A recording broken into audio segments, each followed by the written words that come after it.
আপনাদের একটা জিনিস দেখাই। এটা আমাদের বাড়ির তুলসী মন্দির। এটাতে আমি কৃষ্ণ তুলসী গাছটা লাগিয়েছিলাম।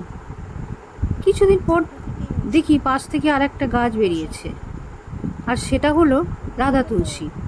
অনেকে দেখে আর বলে কি সুন্দর, একই সাথে রাধা কৃষ্ণের মিলন। কি জানি ঠাকুরের কি মহিমা, তাই এটা আপনাদেরও শেয়ার করলাম। আর যে বেল গাছটা দেখছেন, সেটা বেলের দানা ফেলেছিলাম, সেটা থেকে বেরিয়েছে। আমারও ভালো হলো, এখান থেকে বেলপাতা নিয়ে পুজোতে আমি পুজো করতে পারি। আর এটা আপনাদের কি মতামত সেটা কমেন্ট করে জানাবেন।